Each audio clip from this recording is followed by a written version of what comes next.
Blog Talk Radio. Hello, and welcome to Anna's Journey here on Blog Talk Radio.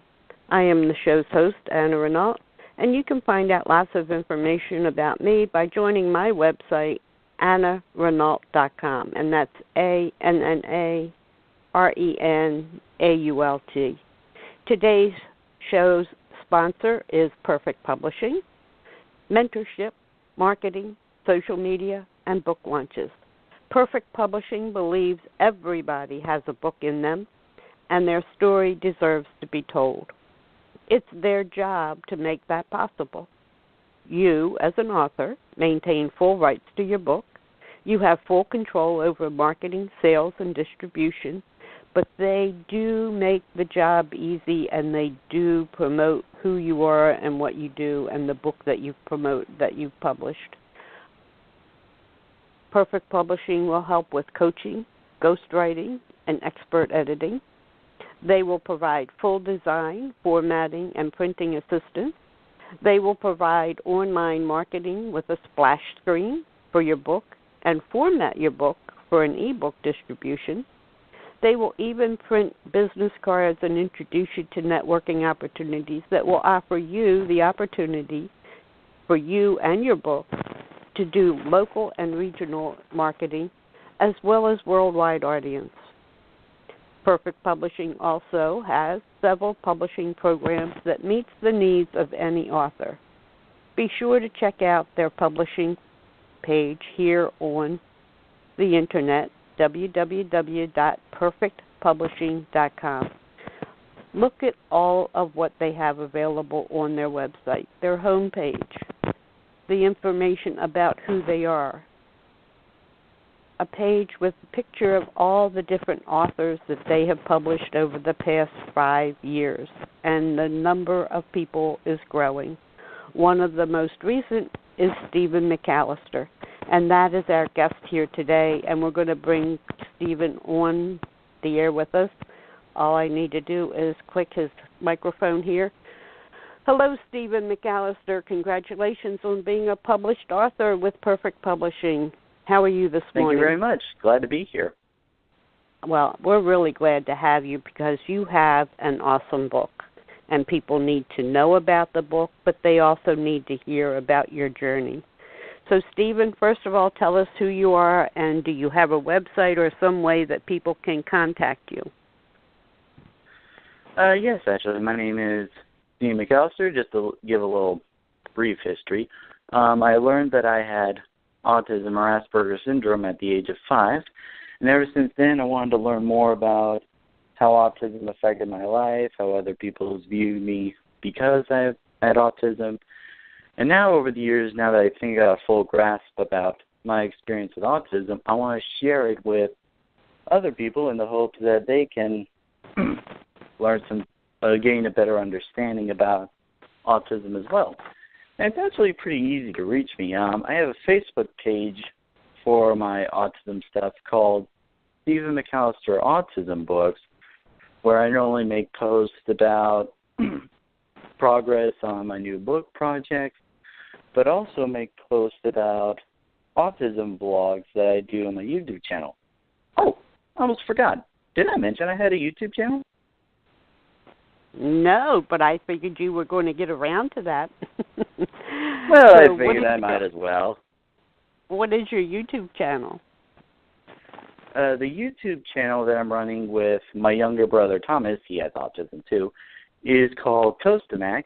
It's spelled Tostemac.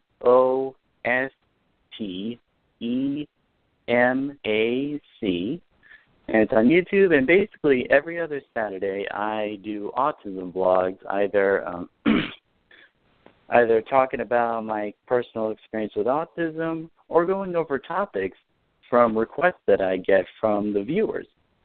Like the most recent one I got was the difficulties with diagnosing high-functioning autism.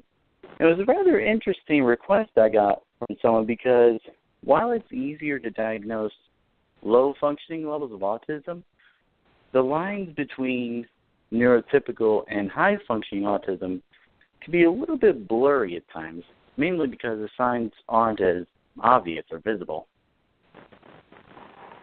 Just like most medical conditions, if you aren't severe, if you don't have all of the symptoms, people tend to kind of overlook things or make other excuses, and I'm sure autism is the same, and it's maybe even more difficult because, unfortunately, we have a habit of saying the child just is misbehaving before they're willing to look at the cause.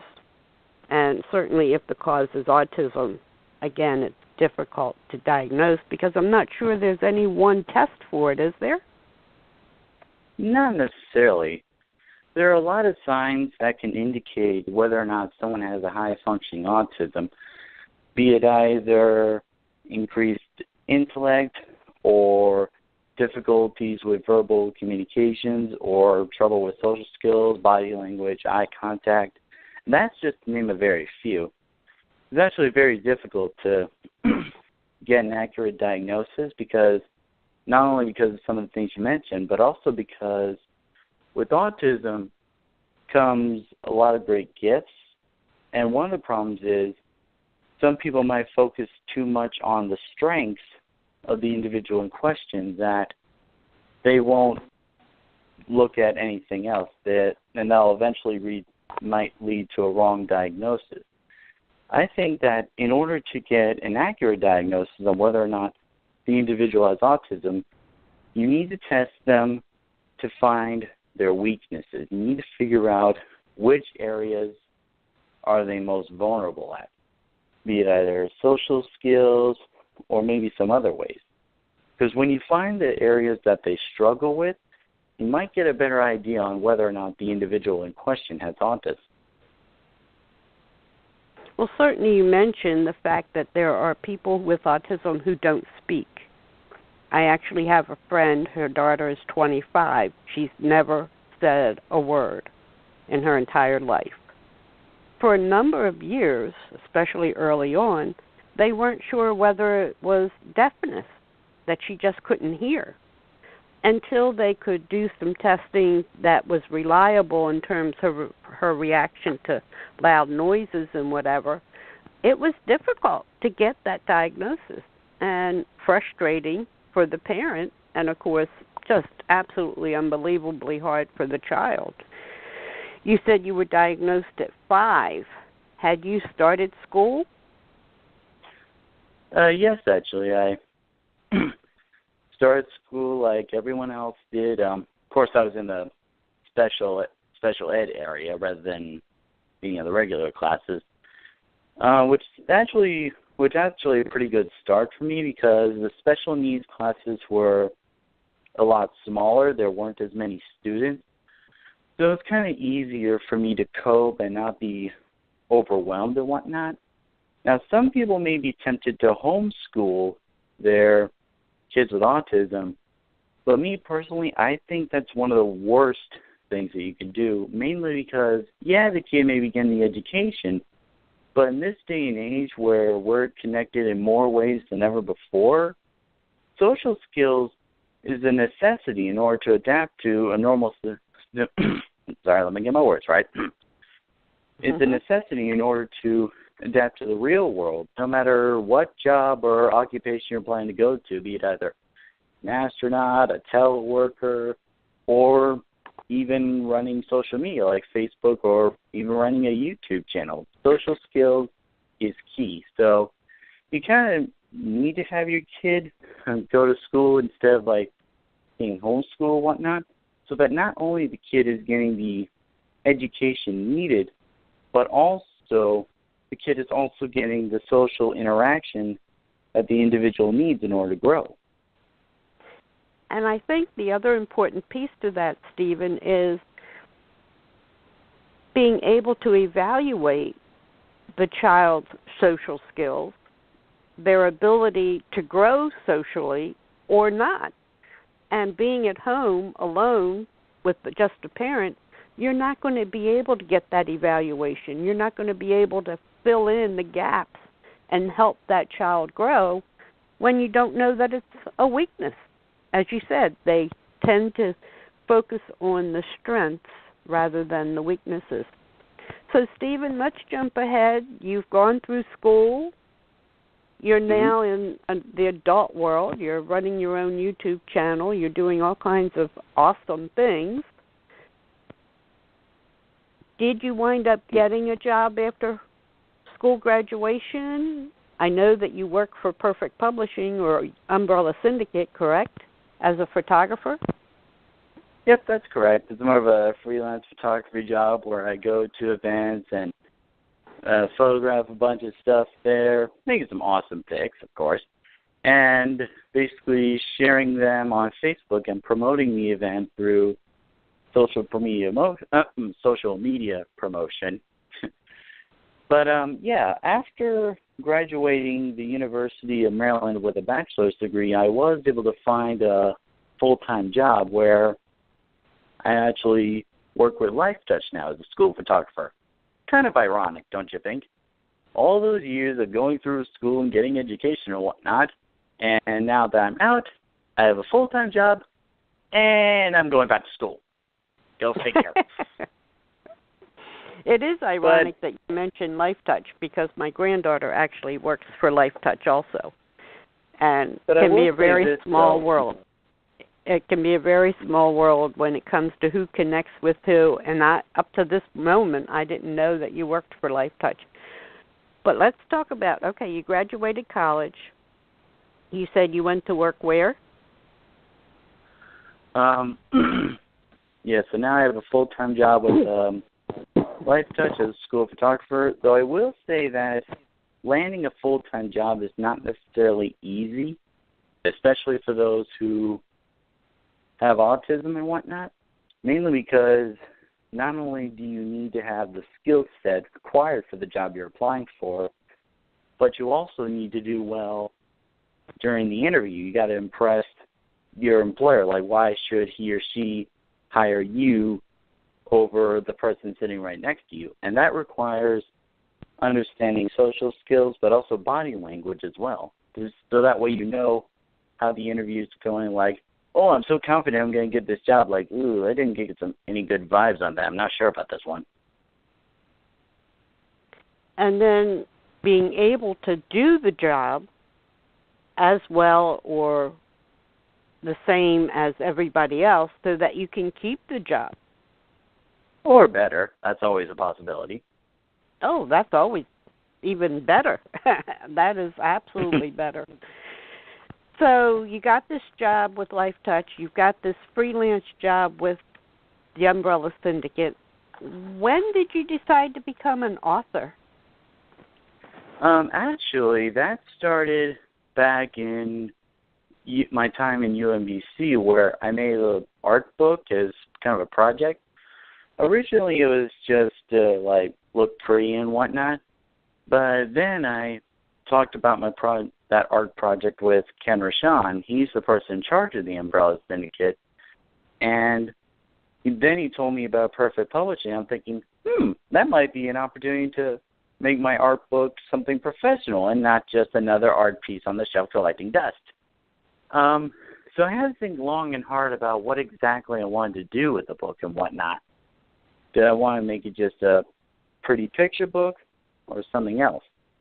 Then it dawned on me that I could use this book as an opportunity to not only talk to, or tell other people about autism, but rather give them an experience, to have them feel and understand what it's like to live in the mind of an individual with autism.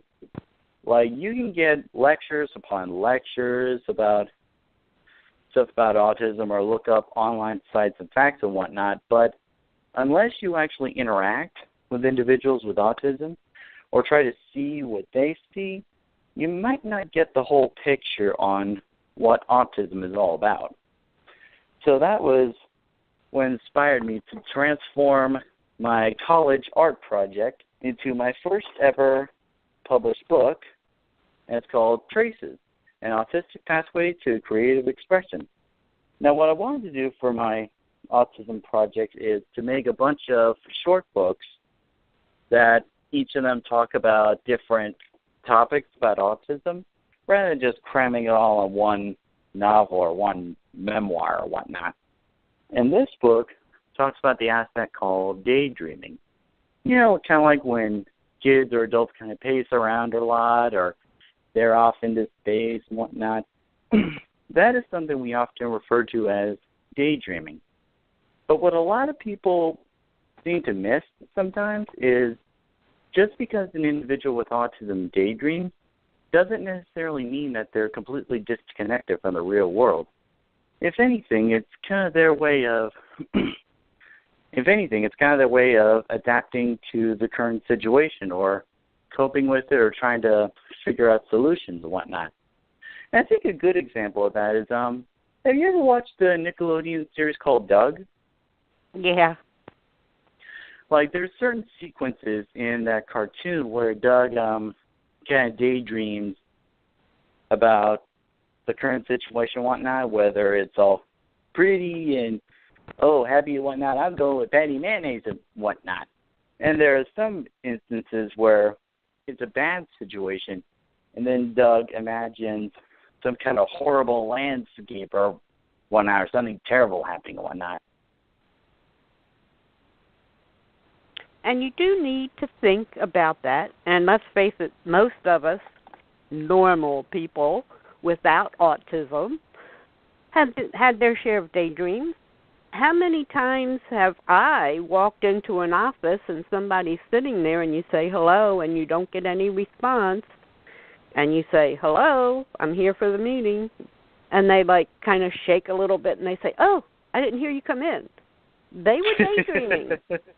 And it wasn't autism. It was just that they decided to take a few minutes and just space out, think about things. I don't know. Whatever. I'm not sure if that's either daydreaming or just them being lazy. For some people, it's certainly the latter. But we've all experienced that just here and there a little bit, not ever dreaming that somebody like you who has autism does this probably on a regular basis for a whole different reason. You haven't just spaced out because you're tired of working or because you're thinking you'd rather be on the golf course or the beach or whatever. This is a true mental need for people with autism. Correct? Well, sort of. I wouldn't necessarily say it's a need or a necessity. Like, there are many ways to cope with the situation. Like, I guess I probably should have said from the beginning, each person with autism is an individual. Therefore, each individual with autism will behave differently than some other person with autism. Like, I do daydreaming a lot to kind of cope with the current situation and then try to figure out solutions and whatnot. But maybe some other individual with autism copes in an entirely different way. Maybe similar to daydreaming, it may be not. So, who knows? It varies. And that's true of every one of us. It's a matter of understanding who it is that you're interacting with. Like you said, convincing an employer why to hire you over somebody else.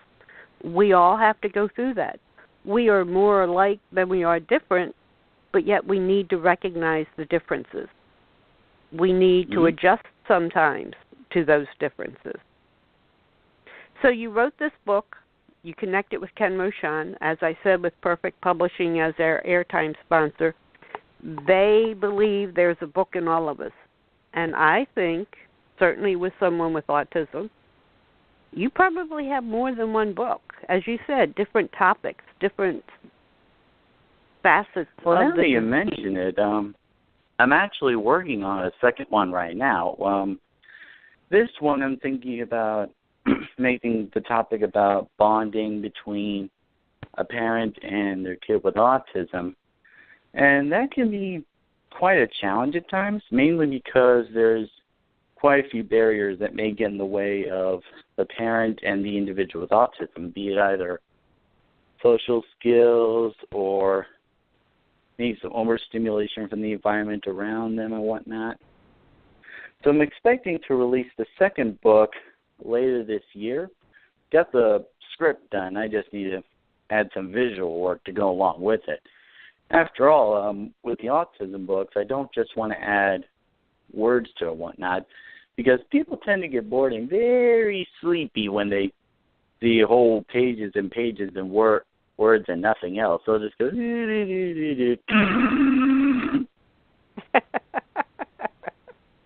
I can imagine the visual of that comment on your YouTube page. I can see your face making that expression for that noise that you just made. And there again, as you said, not just words, but some visuals to go along with it. I can imagine different facial expressions. Certainly the confusion with parents. I said this 10 times. Why didn't he hear me? Why didn't he understand? Why didn't he react? I mean, there is so much. Well, in some cases it might be 100 times. And we go through that a lot. There are other children who aren't experiencing autism. There are certainly the kids that I say are conveniently deaf. Oh, I didn't hear that. I never heard you say that, because they don't want to hear that.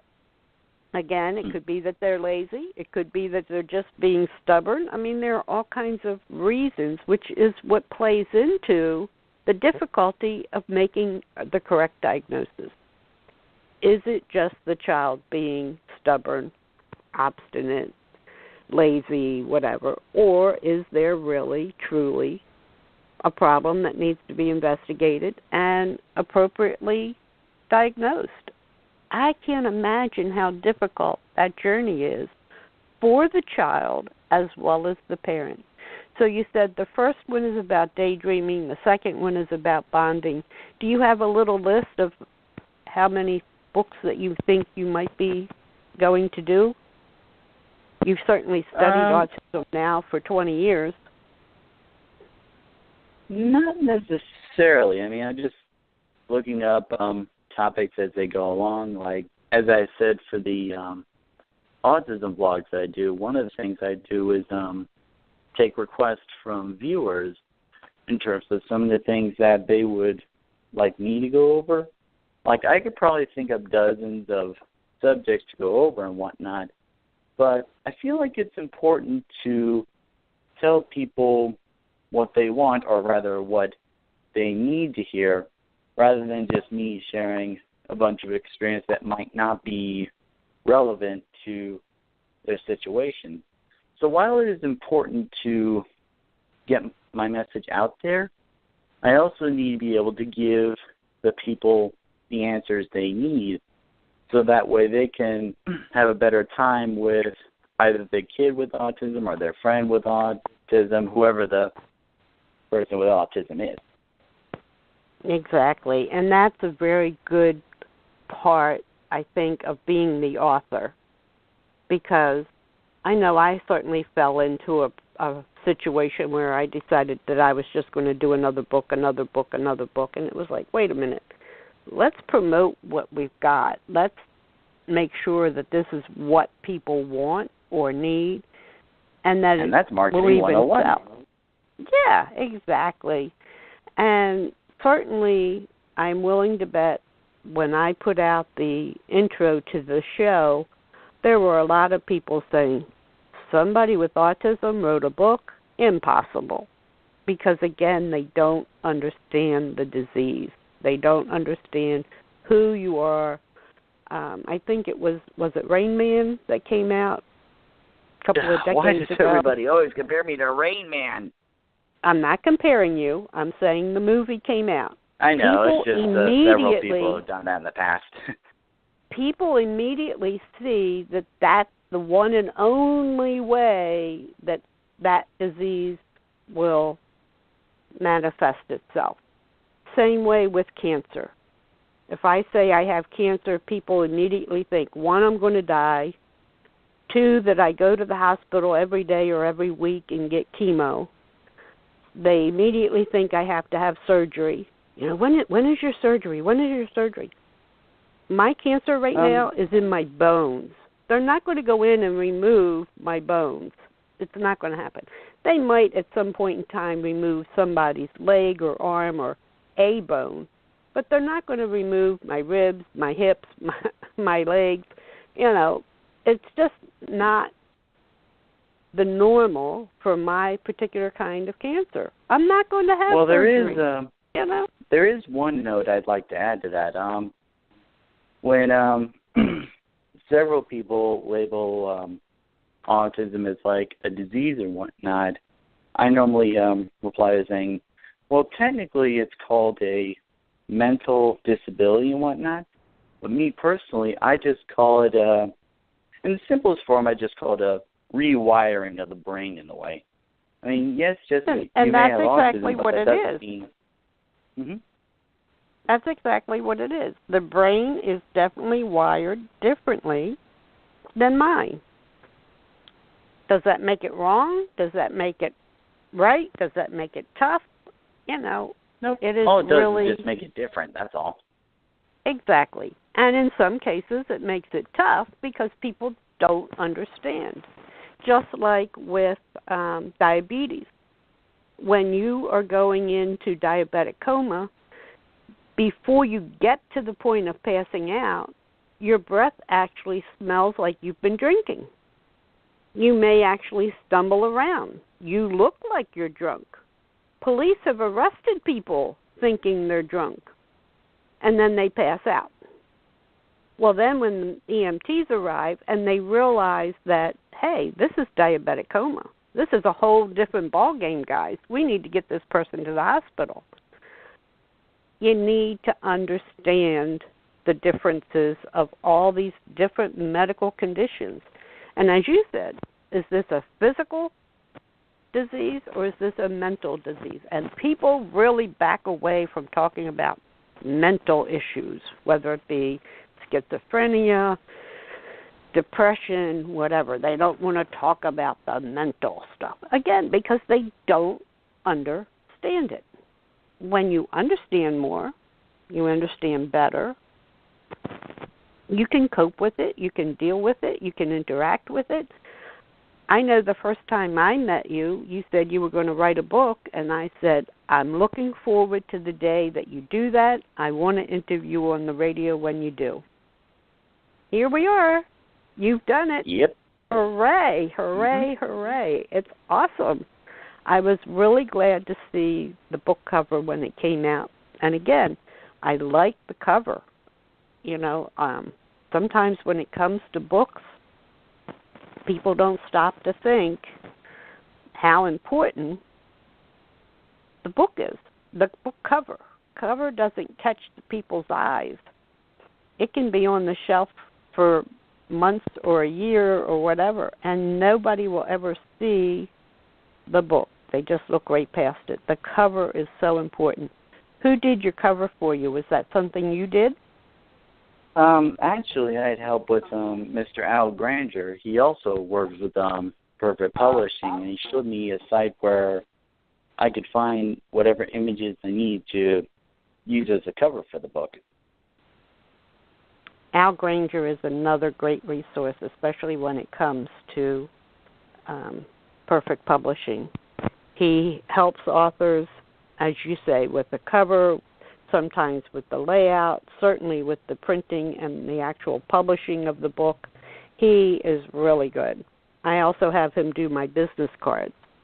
I submitted the text of what I wanted on the card, and he sent me back a sample of what it would look like, and it was like, Al, that is perfect. That is exactly what I was thinking. But I am not a graphic artist. I'm not an artist at all. I'm not a good photographer even. I really needed the help, and Al Granger is certainly one of those that really makes a difference. So how long did it take you to write Traces? You said you used part of your college project as part of it. Let's see. In terms of, like, figuring out what the story would be about, writing the lines to go along with it, and also a whole bunch of rough drafts and final drafts and whatnot. This project took around like several months to get into full fruition, almost close to a year and whatnot. And the reason it took so long is you want to present it in the best way possible. Like, you have all your grammar issues fixed, or if you do have grammar issues, make it look intentional and clever and whatnot. Are you getting the message across? But also share the drafts with other people as well, so that way you get kind of insight on the progress you're making. Like, okay, are the readers getting it? Are they not getting it? What parts are they not getting? What should I change based on their comments and whatnot? So there's a lot more that goes into writing and publishing a book than just like writing several pages of words and whatnot and just printing it. Well, Perfect Publishing published my book February of 2011. Since then, I've crossed paths with a couple of hundred authors, local and out-of-state people, and it never ceases to amaze me how many authors say, I sat down, I wrote it, I'm done. And it's like, I don't think so. You're just at the beginning of that journey. Who has read your draft? I had a good friend of mine read my first draft, and she said, Anna, I think in this chapter you went from point A to point C. It sounds like you skipped something there. It doesn't quite connect. And it's like, well, it's my story. I know the story. I wrote it. I lived it. And then I reread it from her perspective, and it was like, yeah, you're right. I kind of left something out here. I need to fill in the gap. So as you said, you need those beta readers to really read it and say, it makes sense, it doesn't make sense, maybe you need more detail here, maybe you need less detail here. It really helps to get those other opinions. Authors often have trouble letting somebody else read it, especially before it's ready, before it's done. But it does make a difference, and it certainly makes for a better end product. After you got all this feedback, and after you made all these corrections, and you thought that it was ready to go, and you said to Ken Rochon, I'm ready to go, how did you feel that it was done? Well, first and foremost, I feel relieved that, it's finally done. I no longer have to look at all these drafts anymore. Like, don't get me wrong, making a book can be an amazing experience, but when you look at the same thing over and over and over again, you tend to get very sick of it after a while. You need some fresh set of eyes to look into it. You do. You need that second, third, fifth, 10th pair of eyes. You said, and even in my book that Ken and I published, we thought it was perfect. We said it was ready to go. There's one typographical error in it, and my mother found it. My book is about 150 pages, and I think the typo is on page 145. She found it. I'm missing an E. Been painful. Like all those pages, all those times of your hard work spent, and then one person finds out, oh, there's a typo on page 145. Ugh. I said, Mom, you've got to be kidding me. No, I'm pretty sure you meant the word one, O-N-E, and it only says O-N. I'm pretty sure that that's a typo. And it's like, oh, you've got to be kidding. Oh, goodness gracious, I don't believe it. And she just loved going around telling everybody that I had published a book. However, she also always added, and I found the one big mistake in the book. And I'm thinking, first of all, it wasn't a big one, but second of all, do you have to tell people it's there? You know, some people will read. Well, it's kind of her bragging rights now, I guess.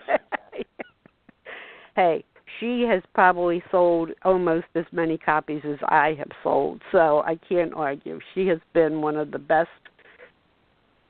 PR people that you ever want to have. She actually moved into a senior high-rise after the book was published. I think everybody on all 12 floors has found out that I have written a book. So I can't complain. Go, Mom. But it was also a good eye-opener that no matter how many people look at it, there still might be a typo or just really a wrong word. You really wanted to say anxious when you meant eager, or vice versa. I mean, sometimes it's those little nuances that make a difference in a book.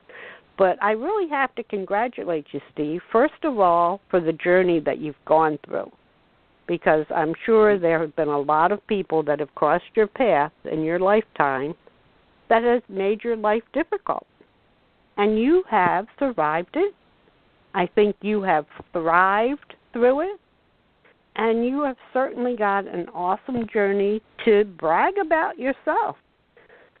You're not only a high school graduate, you're a college graduate, you're a published author, you're a fantastic photographer. I mean, you have lots of bragging rights right out of the box. Well, really. I don't mean to brag, but... Oh, go ahead. Why not? I would. I do. Oh, all right, if you insist. I do groups of writers who say they want to write books. You and I believe, crossed paths at the collabs at one of those kinds of meetings. There are lots of college people, especially English majors, who are going to write the book. They're going to write the greatest big book, and they never write it. Or they write it and never publish it. I went to a class yesterday about writing for wellness, whether it be journaling or blogging or just writing down something that really got you upset and you just want to let go of those emotions. It was a really nice class.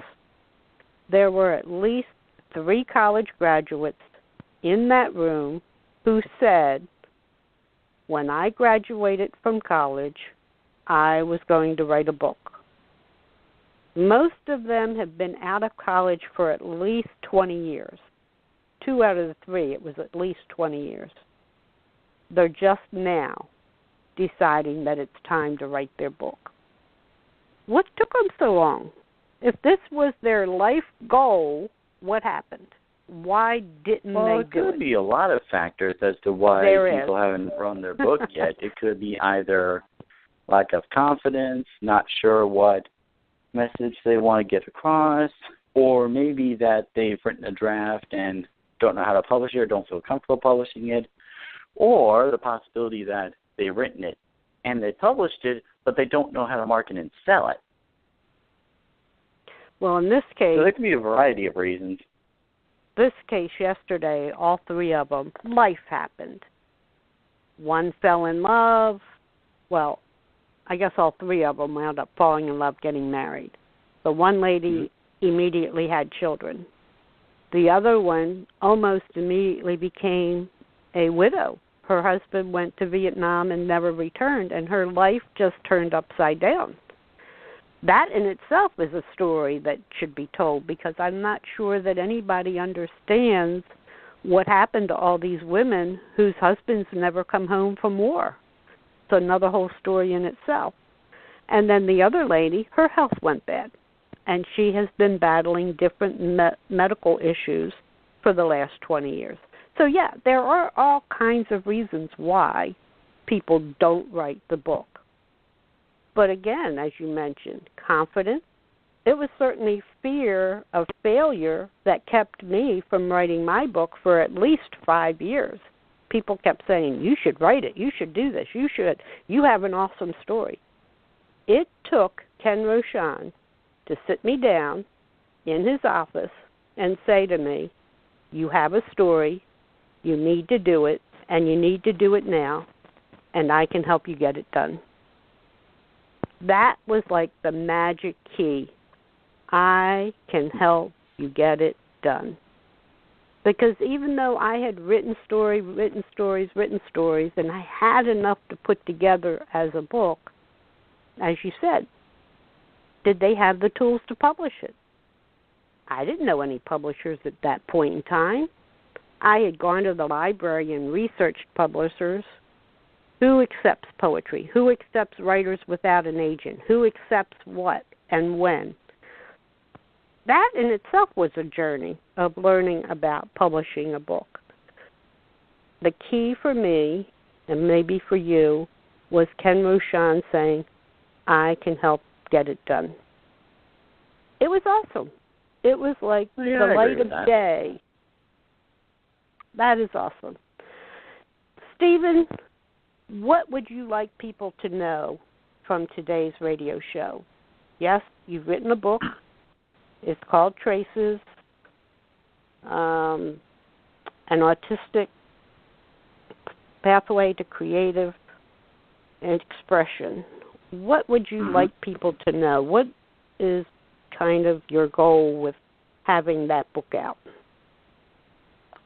Well, my goal with having this book out, along with future book projects, is to kind of build a bridge between those who do have autism and those who don't have autism, because I feel like a lot of the fears and misconceptions or misunderstandings about autism comes from the fact that normal people or neurotypicals are not 100% sure on what exactly autism is or what causes it, several other things.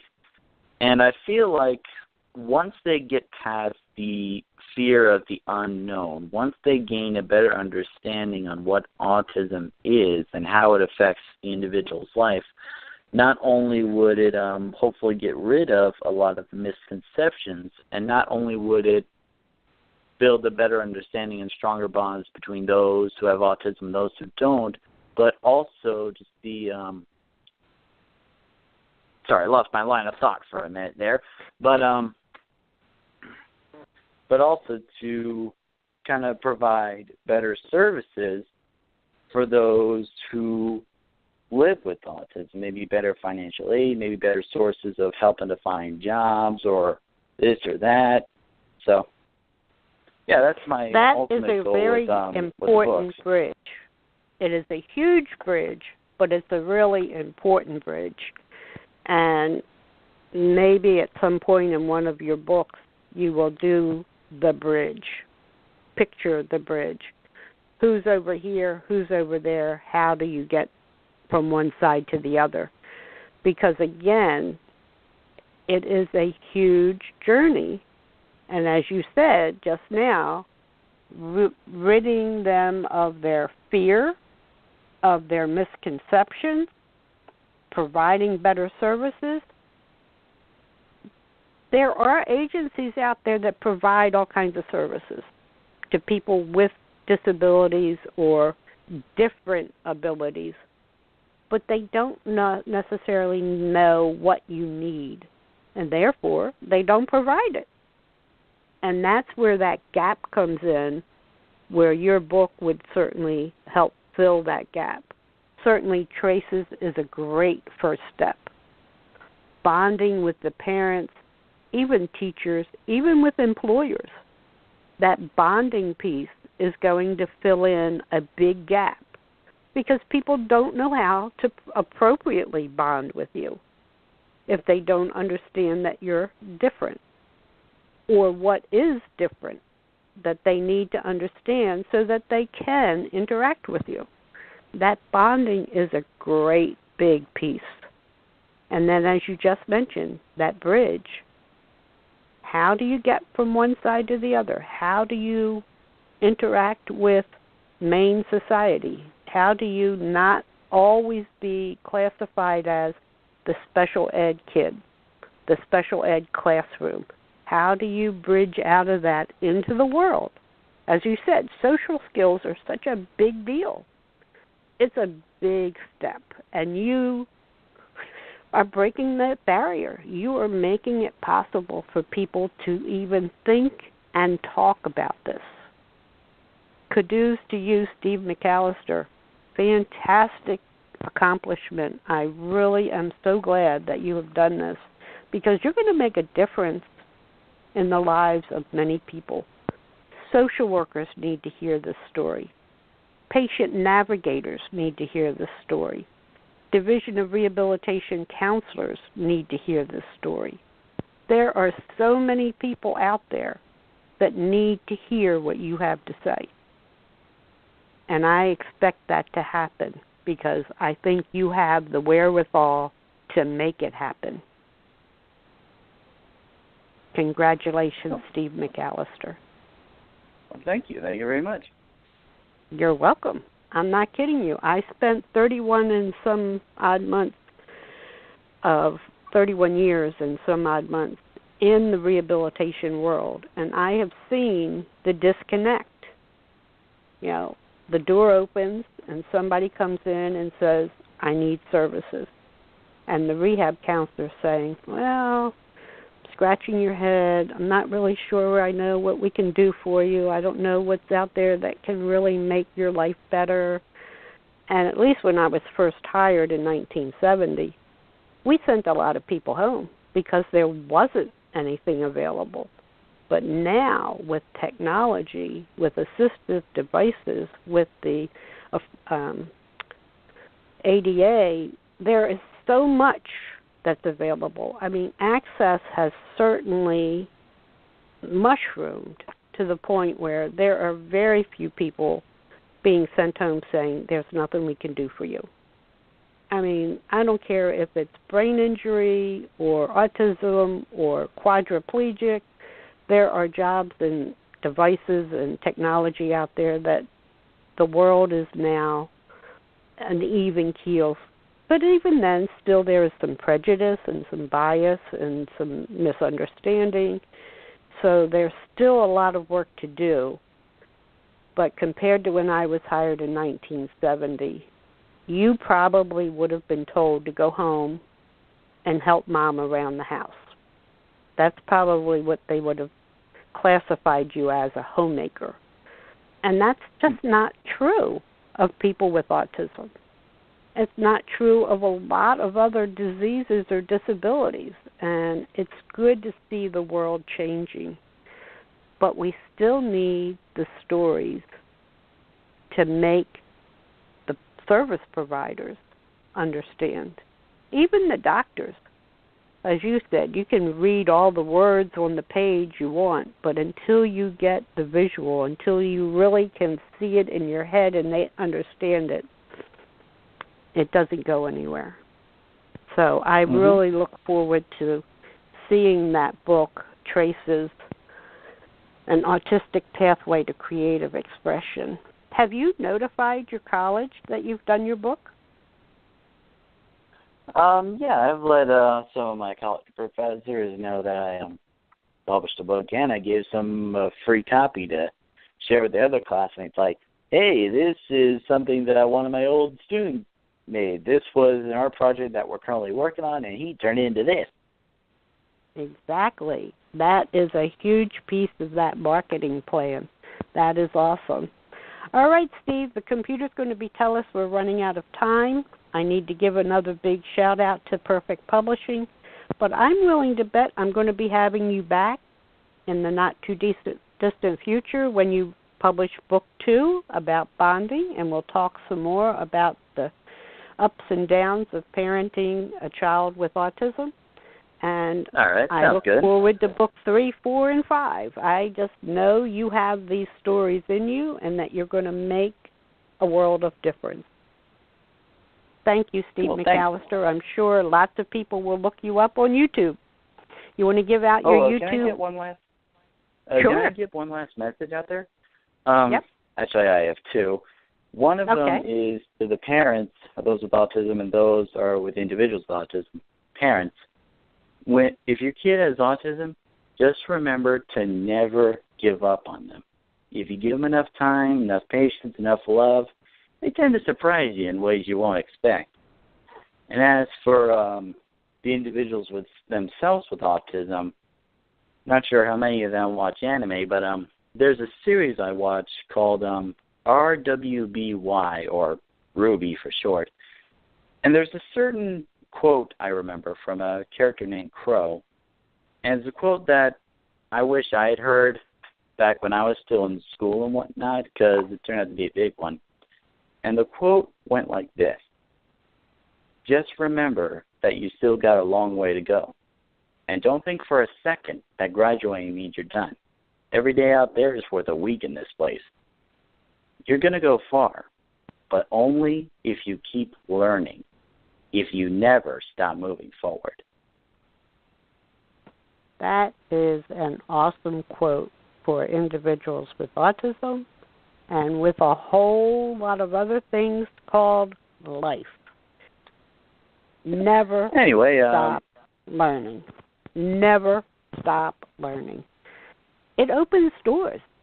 It changes lives. It changes your own life. It changes the life of people around you. It makes a world of difference.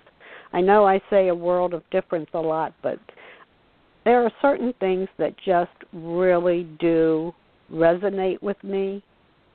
Reading, writing, and learning are certainly at the top of that list. Steve, that is awesome couple of messages right there at the very end. Thank you so much. And I hope that people never give up. I really hope people never give up. Go ahead. Sorry, I just have a hard time of... It's a social skill thing I'm working on. So for all the viewers out there, thank you for taking time to listen to this radio show. Feel free to check me out on Facebook, Stephen McAllister Autism Books. And if you're interested in purchasing a copy of Traces, just send me a message on that Facebook page. We accept payments through PayPal and whatnot. And as for the YouTube thing, feel free to check it out. We got autism vlogs there, also some other videos. We got a little something for everybody. If you like what you see there, don't forget to like, comment, and subscribe to help the channel grow. And that's about my whole spiel. All right. Well, what's the YouTube channel again? It's called Tostemac, Tostemac. Again, that is Tostemac. The autism vlogs come out every other Saturday, and we release all the other videos like Mondays, Wednesdays, and Fridays. Very good. I thank you so much for spending part of your morning with us. I know when people work full-time all week, the last thing they want to do is get up early on a Saturday morning. But certainly, if you want to turn off everything, technology, whatever, and go back to bed, have a great day. I'm getting ready to go out and look at a boat race, and I haven't done boat races in probably 10 or 15 years, but I've been invited today, so it should be an awesome day. Steve McAllister, congratulations, good luck, best wishes, and we will be watching and listening for your next book. You take care and have a great day. Take care. Thanks, you too. You too. All right. We have been talking with Stephen McAllister, the author of Traces, Autism Pathway to Creative Expression. It is a fantastic book. It's certainly based on his college project about different visual, creative, artistic kinds of things. This is an awesome young man who has made an awesome journey. He has overcome some difficulties that most people would just give up on, but he has never given up. His last two messages were actually awesome. Parents, remember, never give up. Give your child a chance. Give them time. To the individuals, certainly remember you have a long way to go and to always keep learning. Awesome messages. Before we run out of time, I want to give another shout-out to Perfect Publishing as their airtime sponsor.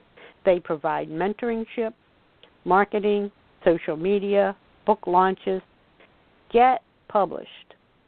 Perfect Publishing will help bring out the book in you. The most important thing you can do in life is leave a legacy. Get started. Get finished. Do that book now. Make a book, move a book, book a sale. Make sure that you remember that you will maintain the full rights to your book and have full control over marketing, sales, and distribution. Perfect Publishing is located here in Maryland, just outside of BWI Airport, but they can connect worldwide because they're on the Internet.